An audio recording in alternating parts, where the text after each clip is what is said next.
If every American smoker switched to an e-cigarette, would public health benefit? I think there's no question public health would benefit dramatically if everybody switched completely to e-cigarettes and we made cigarettes obsolete.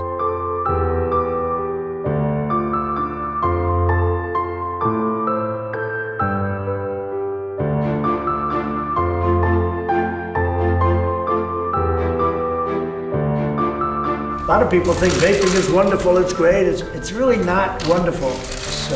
That's one thing I think we can say definitely.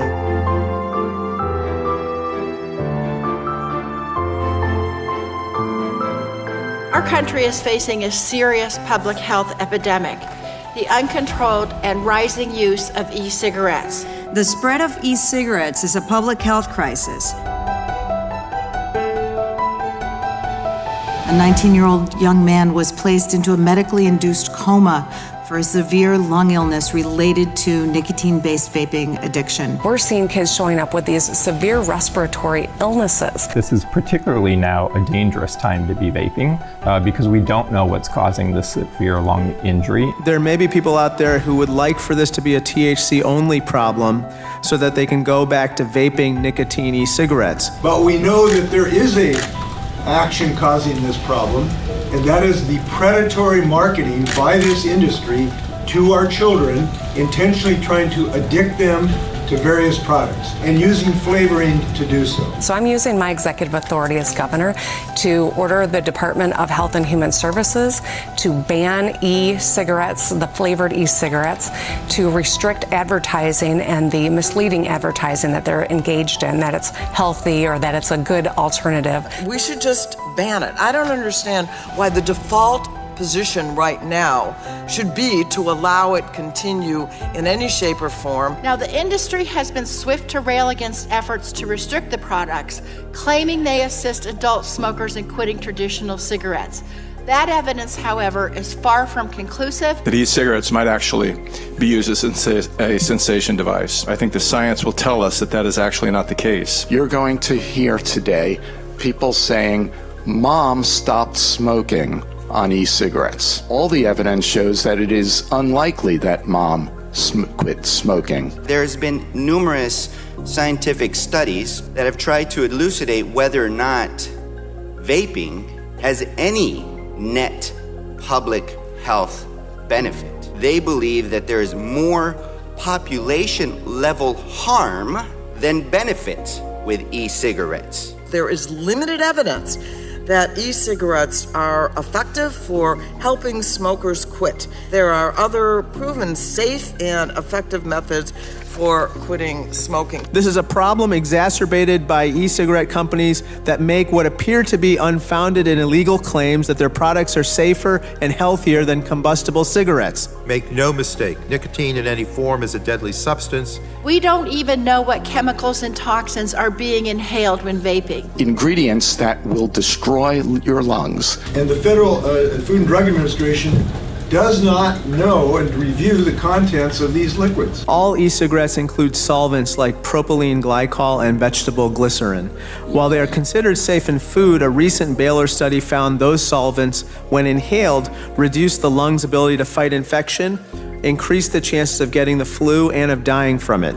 Can expose users to high levels of toxins, and these harmful chemicals can cause irreversible lung and heart disease. Volatile organic compounds, teenagers coming in with cardiac arrest and cardiac arrhythmias. They can also acquire lung cancer. Public Health England describes e-cigarettes as at least 95% less harmful than tobacco cigarettes. But is that really true? I would agree with that, and actually I would go further. I think there's now evidence from looking at the cancer biomarkers that it could be as high as 98 or 99% for cancer. What are the secondhand smoke effects of vaping? You know, you've raised really critical issues that the aerosol that e-cigarettes can produce includes many toxic things, and the direct and indirect effects are not fully understood. Most e-cigarettes hold and discharge numerous other potentially toxic substances, such as, I'm going to try to pronounce this, formaldehyde, and a compound named benzene, which is found in car exhaust. Formaldehyde and other toxic chemicals and metal particles. The majority of flavorings included diacetyl They do not or similar anymore. flavors. That was removed. You know, you're putting harmful chemicals in your body, nicotine, volatile organic chemicals, heavy metals. You're breathing those deep into your lungs. I mean, it really is like a no-brainer that these things aren't safe, right? Could you care to respond to the claim that e-cigarettes are safer than combustible cigarettes? Yes, the quote about the United Kingdom's decision that 95% safer than tobacco. If you read the articles about how that decision was made, a group of experts got together for 2 days in Europe. Several of those experts admitted to be working for the vaping industry, and the European Respiratory Society, the Lancet editorial, and 14 professional societies in this country wrote letters to the United Kingdom saying they don't agree with that public health decision. And also in the United Kingdom, there's a much different aspect of e-cigarettes. They're controlled and regulated much more strictly than this country. The tobacco flavors are not there. So you really can't compare what happens in England to this country, and it really is faulty science that it was based on. Right, so that was a bogus study. Iowa Attorney General Tom Miller knows his opinion is not common in the anti-tobacco community. He sees e-cigarettes as yet another way to move people away from smoking traditional combustible cigarettes. Public Health England tells us, I believe correctly, that e-cigarettes are at least 95% less harmful. We don't know what's causing this. We've got to protect our kids.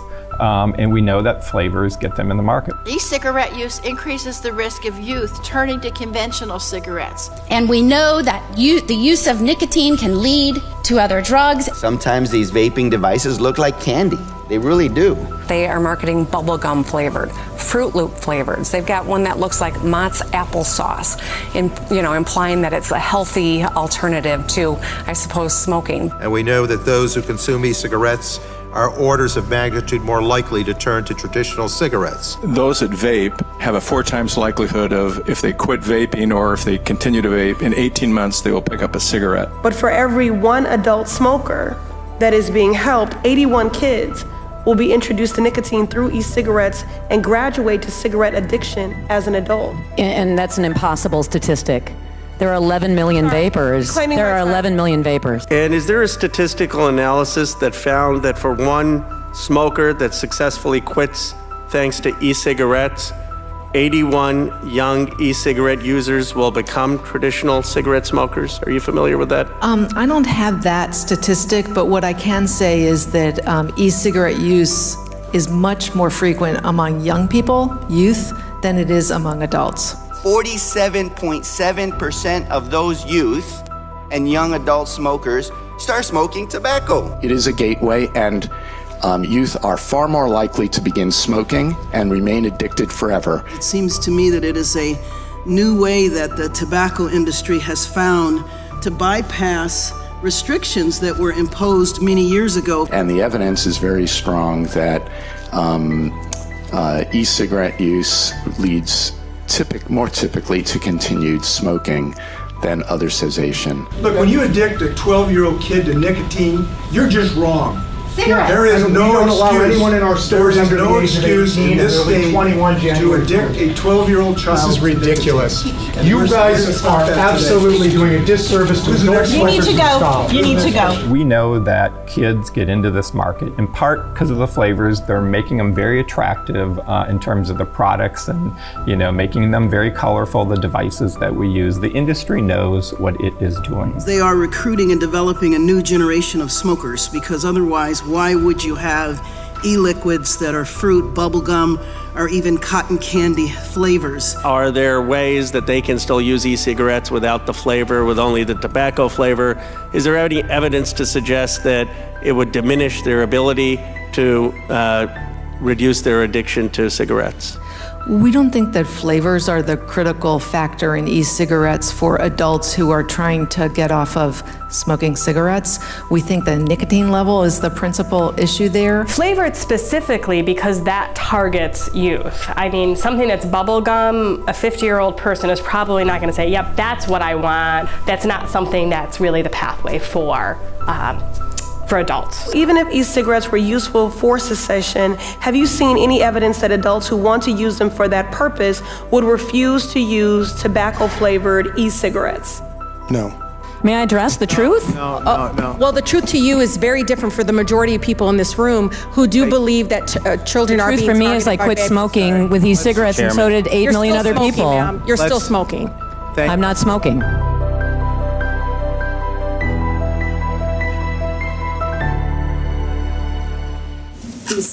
The youth that are now addicted to nicotine will now revert to actual tobacco. I don't think we should be concerned about the collateral consequences. Vaping is better than smoking. Technically, yes. But so what?